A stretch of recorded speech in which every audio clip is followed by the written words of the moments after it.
bienvenue pour cette keynote mentoring commerce omnicanal.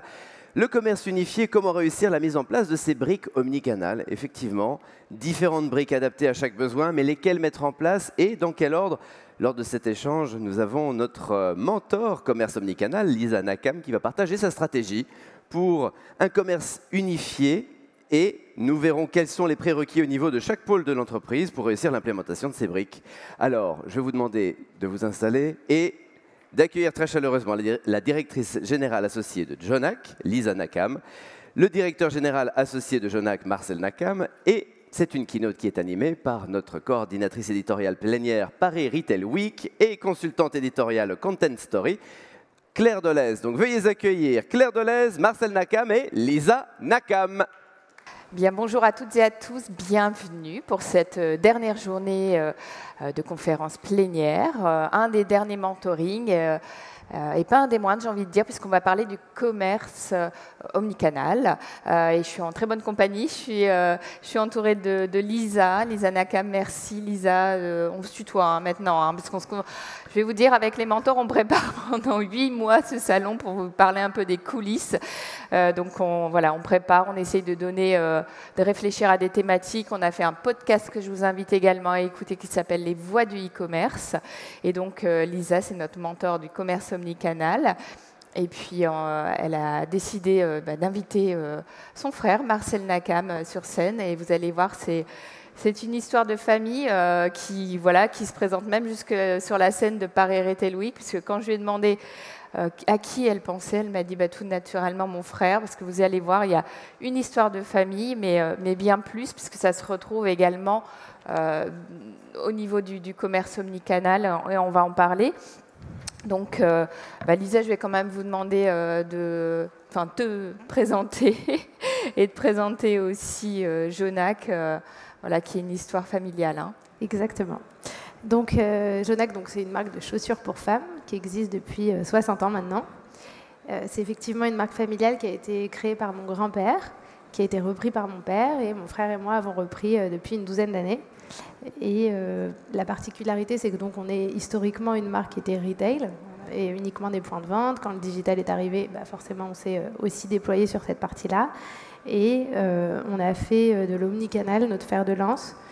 Parce que justement on travaille ensemble et que dans le quotidien on s'est rendu compte que souvent il y avait des frictions entre certaines parties de l'entreprise et qu'il allait falloir les lever pour réussir à passer les différents challenges qu'on a régulièrement dans le business. Alors avant de parler vraiment de la mise en place des briques omnicanales, parce que ça c'est vraiment la stratégie que vous mettez en place, j'aimerais que vous nous parliez justement de vos fonctions, parce que vous avez la particularité d'être tous les deux DG de cette marque, mais vous avez finalement des missions très différentes, et on va voir comment dans le commerce omnicanal justement vous mettez en avant certaines je dirais fonctions, ou en tout cas choses assez différentes dans ce commerce omnicanal. Je te laisse peut-être expliquer. Oui, donc en effet, Lisa et moi, on dirige l'entreprise ensemble. Donc si vous voulez, moi je m'occupe de toute la partie retail, fonction support, IT, finance, et on travaille ensemble sur le marketing. Lisa s'occupe de toute la partie e-commerce, e-commerce et international.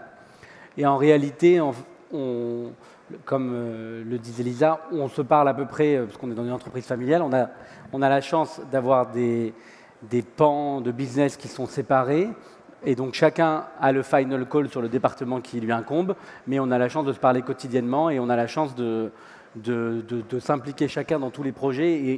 Et une de nos particularités, en fait, c'est qu'on parle d'une seule voix, qu'on aille parler de e-commerce, qu'on aille parler de retail. Et je pense que c'est très important, et c'est d'ailleurs ce qu'on essaie de retrouver en dessous en termes de staff, dans nos directions. C'est ce qu'on essaie de retrouver dans les collaborateurs qui nous accompagnent au quotidien. On va y revenir. Donc vous, Lisa, plutôt sur la partie digitale. Oui, c'est ça. Donc en fait, concrètement, toute la stratégie de l'entreprise est définie par Marcel et moi. Et puis ensuite, à un niveau un peu plus opérationnel, on va s'impliquer avec les différentes équipes. Et donc effectivement, moi, je vais être beaucoup plus impliquée sur tout ce qui est digital. Marcel beaucoup plus sur ce qui est retail. Donc sur le papier, c'est assez intéressant d'avoir une direction à deux têtes qui s'occupe justement de ces deux parties qui sont à la base séparées. Et de par notre rapprochement, on va faire en sorte que nos équipes dialoguent de la même manière ensemble et qu'en fait, il n'y ait plus cette scission entre les deux. Alors justement, c'est un point qu'on va développer juste après, mais on parle beaucoup d'omnicanal et vous allez voir véritablement comment il est important que la direction porte ces sujets. J'insiste là-dessus parce que vous allez aussi nous expliquer comment vous réussissez à porter ce sujet auprès des équipes et en quoi c'est important. Et voilà, si on continue à parler de ces briques omnicanal, pour vous, c'est indispensable vraiment à la réussite d'un commerce unifié. Lisa, qu'est-ce que vous entendez par commerce unifié et finalement, quels sont aussi les objectifs? Donc, ce que j'appelle le commerce unifié, c'est concrètement le fait d'avoir une expérience client qui va être homogène de partout dans un réseau. C'est-à-dire que peu importe le point d'entrée que tu vas avoir avec une marque, que ce soit d'ailleurs un point d'entrée d'achat ou simplement un point d'entrée de réseaux sociaux, de communication, en fait, quel qu'il soit, le message doit être le même, le service doit être le même, et donc ça va nous obliger à nous, en tant qu'entreprise, à unifier différentes choses, de manière à avoir, donc, que ce soit évidemment un catalogue unifié, c'est-à-dire que les mêmes produits se retrouvent de partout dans le réseau, que tu achètes online, que tu achètes en magasin, que les mêmes stocks se retrouvent aussi de partout. Donc tout ça, c'est des briques plutôt héroïstes, mais donc ça va être des briques où en fait tu te dis je rentre à partir du magasin ou je rentre à partir d'Internet. Concrètement, si j'ai une pièce disponible quelque part à un moment donné, elle est disponible partout. Donc ça, c'est effectivement souvent ce qu'on entend par omnicanal, mais en vrai, c'est beaucoup plus que ça. Donc on va avoir le produit, le stock, on va avoir toute la notion de client. Et ça, c'est aussi quelque chose d'extrêmement important et qu'on commence à avoir dans le luxe, mais qu'on ne voit pas assez dans les marques un peu plus mainstream. Donc c'est aussi le fait d'avoir un client unifié. En fait, d'où que tu viennes, qu'on ait ton historique d'achat, et pas que d'achat d'ailleurs, ton historique, pour être capable de te servir au mieux. C'est-à-dire que quand tu rentres dans un magasin, si tu n'as pas acheté dans ce magasin depuis X années, mais que tu as été sur le site internet, que tu as un panier abandonné ou que tu regardes les newsletters tous les 3 jours, ça veut dire que tu as un contact avec la marque. Tu ne peux pas traiter la cliente de la même manière que si tu ne l'avais pas du tout unifié, que donc tu ne voyais que son dernier achat magasin remonte à il y a 4 ans. Et donc voilà, et donc toute cette notion d'unification du client et des commandes du client, etc., c'est aussi ce qui fait partie du commerce unifié. Donc en fait, concrètement, on va prendre un peu toutes les briques de l'entreprise et on va se dire qu'est-ce qu'on doit unifier pour que le client, au final, il ait donc cette homogénéité totale vis-à-vis de la marque. D'accord. Pour Marcel, c'est aussi avant tout un projet d'entreprise. Oui, tout à fait. Donc nous, on est arrivés dans l'entreprise, Lisa et moi, il y a une douzaine d'années.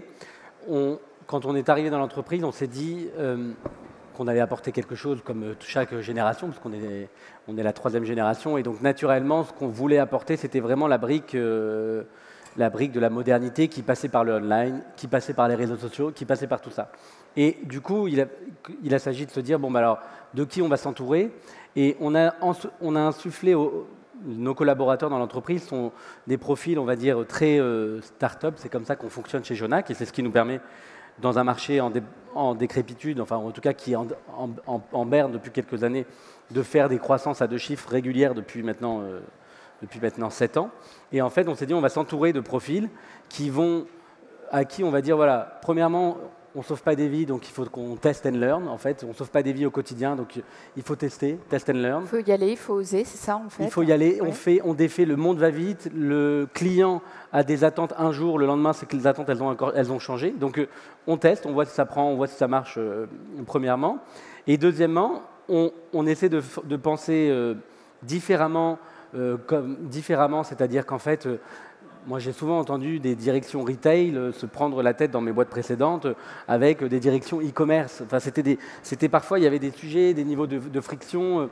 Quand on a un réseau, par exemple, il peut arriver qu'il y ait des équipes de vente en magasin qui se disent « Ah non, mais ça c'est mon stock à moi, et ce stock-là, je n'ai pas envie de le donner à la cliente Internet qui a acheté et à qui on fait profiter d'un ship from store. » Et en fait, du coup, pour arriver à insuffler tout ça, il faut avoir des équipes dès le départ en magasin qui soient partie prenante là-dedans et remonter jusqu'au niveau de tous les managers qui en fait ne raisonnent pas uniquement le précaré retail, le précaré online, le précaré marketing, et en fait tout ça doit communiquer ensemble toute la journée.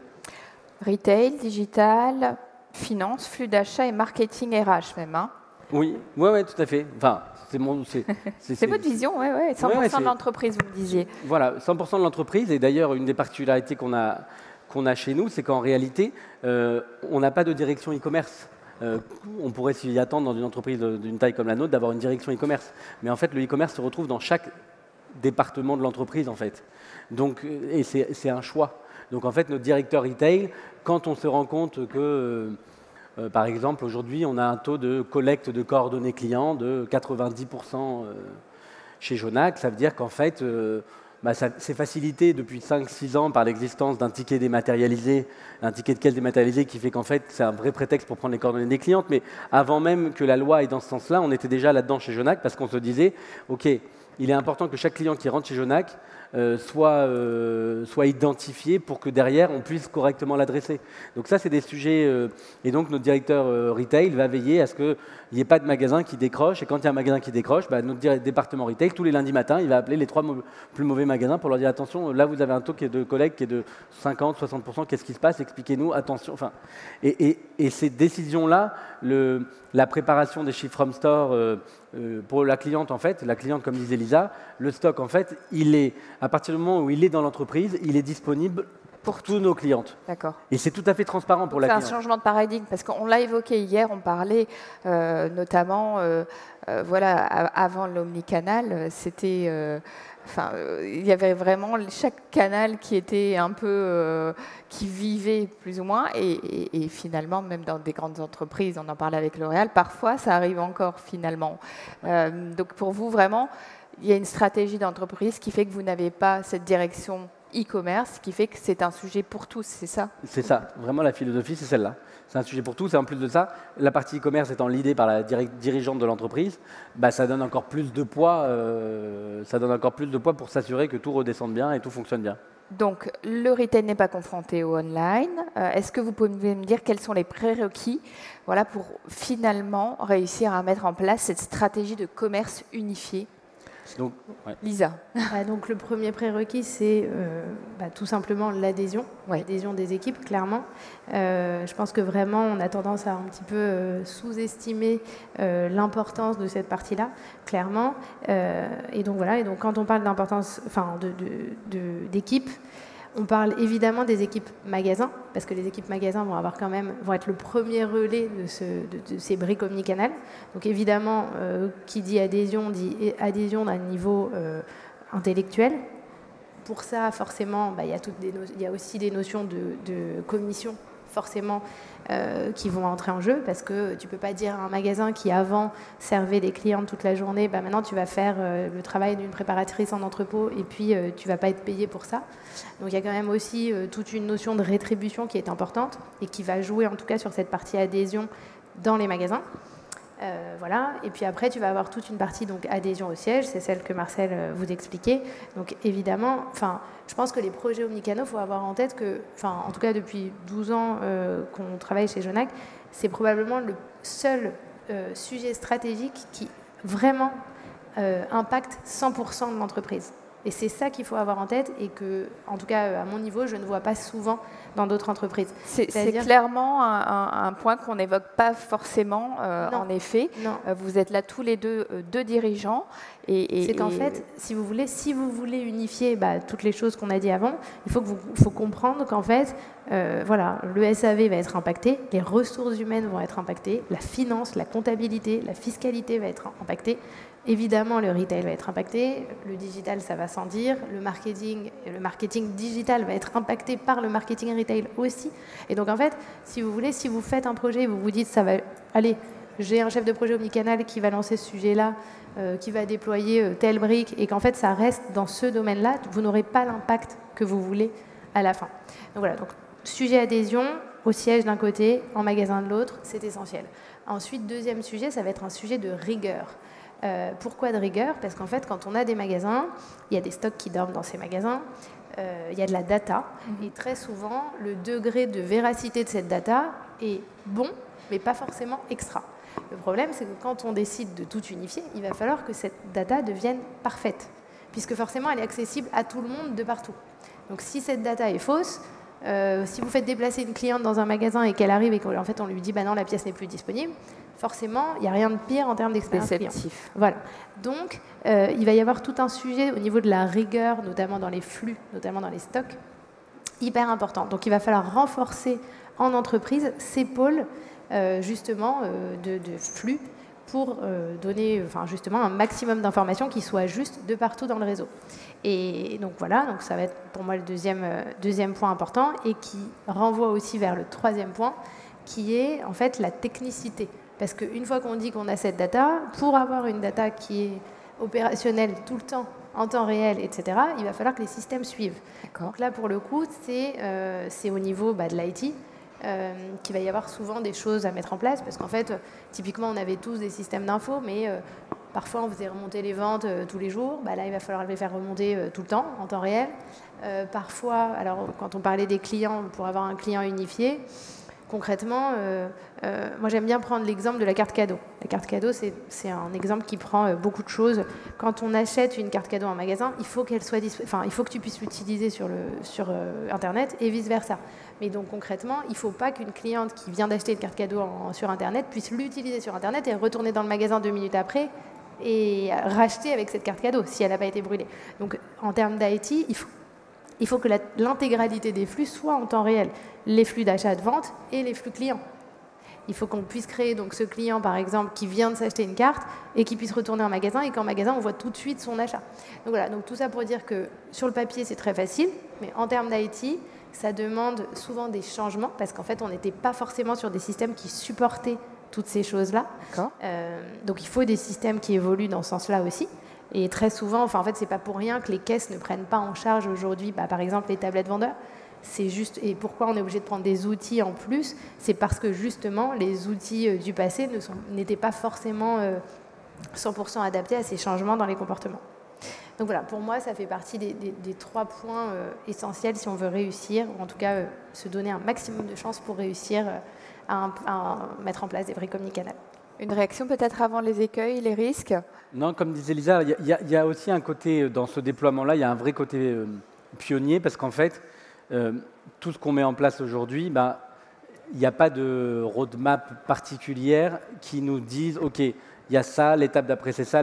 En fait, l'idée, c'est de se dire, OK, je me mets à la place du client et je me dis, OK, comment fonctionne le client? Alors le client, aujourd'hui, il y a certains clients qui sont tout le temps pressés et donc ces clients-là, ils veulent être livrés dans les 2 heures chez eux ou dans les 3 heures chez eux. Ça veut dire que vous devez avoir un service de coursier, que vous commandiez online ou que vous commandiez en magasin, vous devez avoir un service qui vous permet de vous livrer gratuitement chez vous ou de façon payante, suivant le positionnement de marque.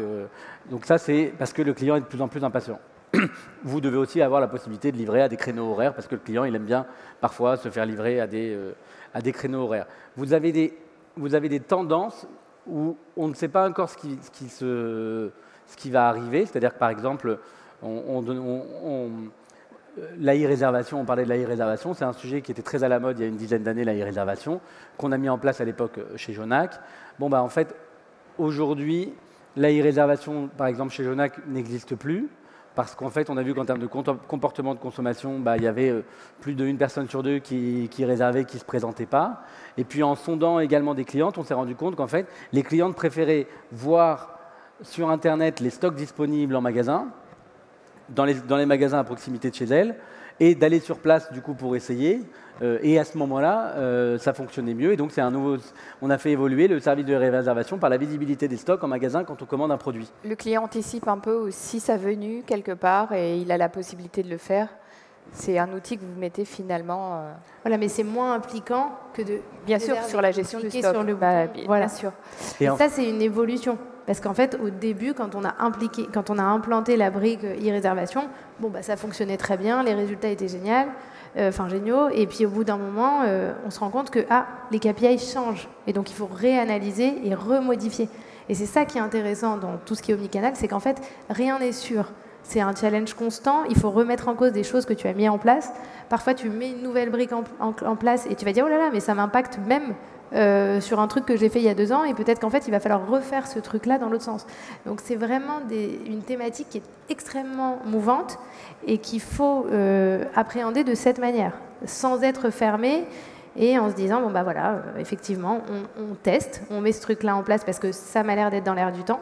Les comportements changent, ils changent très très vite et donc il va peut-être falloir aussi être à l'écoute et rechanger sur certaines choses. Alors justement, quels sont les écueils, voire les risques, si vous pouvez nous en citer quelques-uns?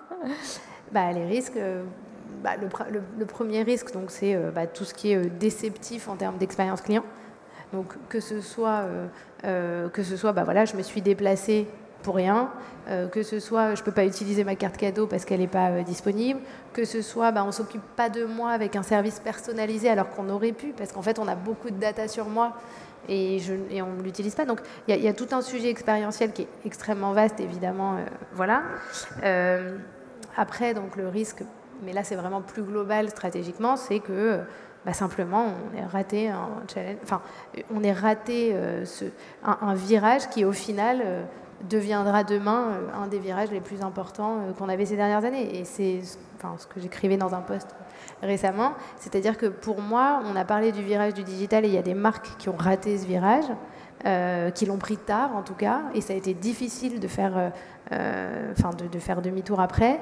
Et je pense que sur l'omnicanal, c'est un peu la même chose. Comme on est dans une période où, dans la tech et dans le business en général, on a des nouveautés qui arrivent tous les 6 mois et que tout le monde te dit, voilà, le métaverse c'est génial, les NFT c'est génial, voilà, et on a bien vu qu'il y a certaines de ces innovations qui fonctionnent et d'autres qui ne fonctionnent pas.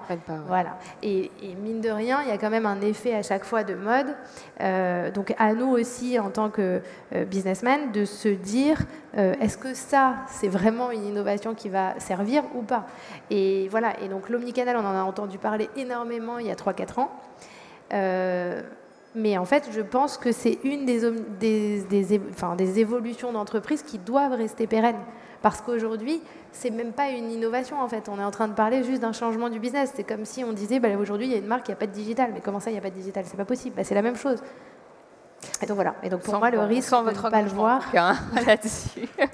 On peut parler peut-être des réussites, en tout cas de vous, les intérêts et tout ce que vous avez pu avoir comme bénéfice de toute cette stratégie. Et de ce qu'on peut aussi anticiper, je pense à des thématiques comme la RSE par exemple. Oui. Alors donc dans les principaux, alors déjà donc dans toutes les briques qu'on a citées, il y a des briques qui sont donc héroïstes, qui vont vous apporter des choses. Donc elles coûtent certes, mais elles vous apportent des choses. Clairement, faire du ship from store, livrer à partir de tes magasins, ça te permet de faire plus de rotation de stock, de prendre des commandes que tu n'aurais pas pu prendre sans ça. Chez nous, aujourd'hui, on a quasiment 20% des expéditions qui partent à partir des magasins. Ça veut dire quoi? Ça veut dire que si je n'avais pas ça, j'aurais 20% de chiffre d'affaires en moins sur mon site, concrètement. Donc là, c'est très factuel. Voilà, donc vous avez donc toute une partie de chiffres additionnels et que chez Genac on a pu constater sur les briques donc OMS, stock unifié, ship from store. Ensuite donc vous avez donc la partie order in store. Donc là c'est la même chose. Vous allez aussi pouvoir à partir du magasin targeter les stocks de n'importe où. Donc là aussi vous allez avoir encore entre 5 et 10% de croissance additionnelle. Et puis ensuite vous avez des briques qui ne sont pas forcément héroïstes mais qui vont l'être sur le long terme, notamment tout ce qui est client. Tout ce qui est lié au client et à la connaissance du client. Donc c'est un petit peu plus difficile à mesurer, mais on s'en rend compte par contre à travers des KPI comme à travers l'appréciation des clients sur votre marque, etc. Donc tout ça, pour moi, ça fait partie des vraies réussites. Ensuite, au niveau aussi peut-être de la visibilité de la marque, ça vous rajeunit, ça vous permet aussi de donner un nouveau souffle, que la marque elle apparaisse comme une marque plutôt moderne. Donc voilà. Et puis après c'est l'avenir qui nous dira l'importance qu'auront ces sujets. Mais en tout cas pour nous, il est clair que ça en a beaucoup. Vous m'aviez parlé aussi de packaging, d'empreinte carbone. Oui, et pardon, je savais que j'avais Pardon. alors là, c'est aussi c'est aussi hyper intéressant. En fait, qui dit omnicanal dit donc unification. Une fois que tu as unifié toutes les choses, tu vas aussi pouvoir penser un petit peu plus loin. Et donc, en termes de RSE, c'est hyper intéressant parce que tu vas pouvoir te rapprocher de la cliente. Et donc là, concrètement, plutôt que de livrer Marseille avec du stock de Paris, tu vas peut-être livrer Marseille avec du stock de Marseille. Et donc là, tu as tout à gagner, que ce soit donc, en termes de distance entre les expéditions, enfin les lieux d'expédition et les lieux de livraison, que ce soit aussi dans les systèmes utilisés pour livrer. Donc par exemple, quand on parle du Ship from Store, le Ship from Store permet de livrer plus près de la cliente. Donc tu peux mettre du service de coursier. Le coursier, c'est à vélo notamment, et donc là, tu vas avoir en termes d'empreinte carbone aussi, un gain qui n'est pas négligeable. Quand tu fais du coursier, tu n'es plus obligé d'utiliser du packaging, tu n'es plus obligé de mettre ta pièce dans un carton avec du papier, etc., etc. Et donc là aussi, tu vas avoir une économie colossale en termes de packaging, etc. Donc en fait, il y a quand même beaucoup de choses de l'omnicanal qui vont vous permettre d'avancer sur... Ça va ? Oui, ça va, j'ai envie de tousser, excusez-moi. Sur des problématiques RSE pures. Et donc là, pour le coup, je pense que c'est un vrai point important parce qu'en fait, les deux problématiques sont liées. Mais on en revient à ce que je disais tout à l'heure, ça concerne tous les pôles de l'entreprise. Très bien. Est-ce que vous avez des questions à poser? Tout de suite, je vois les mains qui se lèvent. Allons-y. Oui, bonjour, merci beaucoup pour cette présentation et votre marque, elle est vraiment dynamique. Donc Régine Van Hems, observatoire de l'Omnicanal et fondatrice d'Andel Conseil. J'avais une question sur les vendeurs en magasin. Est-ce que vous avez eu l'impression que le fait d'implémenter de l'omnicanal transformait les métiers en magasin, la relation des vendeurs avec les magasins? Et vous avez également parlé de tablettes. Donc vos vendeurs sont-ils augmentés? Que font-ils avec ces tablettes finalement? Bien sûr. Donc pour vous répondre, en fait, le côté vertueux de cet omnicanal, c'est que ça met les équipes magasins dans une nouvelle dynamique. Donc en fait, nos équipes magasins aujourd'hui, elles sont tout à fait ravies et partie prenante dans tout ce qui se passe parce que ce ne sont que des leviers d'augmentation de chiffre d'affaires pour leurs magasins en termes d'affectation d'une part, mais parfois pour le e-commerce sur lequel elles sont rémunérées du coup de fait. Donc ça les met dans une dynamique qui est très positive parce que, plusieurs choses, ça les occupe davantage. Alors on a la chance chez Jonac d'être dans un modèle qui va bien, où on a une croissance régulière de chiffre d'affaires, donc les équipes magasins sont occupées, mais il y a toujours dans des moments, dans des magasins où il peut y avoir des périodes de creux, donc ça les occupe davantage. Donc en fait, par nature, ça rend la tâche plus intéressante, ça apporte des nouveaux projets, elles sont rémunérées de façon positive, et ça fait d'ailleurs qu'on constate un plus grand attrait en termes de recrutement, et on constate un turnover beaucoup plus faible ces dernières années sur nos magasins. Donc au final, ça fonctionne de façon très positive. On en est très content. Merci Régine pour cette question. Je vous en prie, levez-vous, on va vous amener un micro. Bonjour, Pauline, cofondatrice des raccommodeurs. Moi, j'ai une question sur le fait que donc, vous mettiez en place des nouvelles briques qui nécessitent de changer des flux et donc des outils existants. Aujourd'hui, qu'est-ce que vous privilégiez entre l'évolution des outils existants que vous avez, développer en interne ou prendre de nouveaux prestataires? Enfin, comment vous gérez ça sur les outils existants et les changements du coup techniques, on va dire?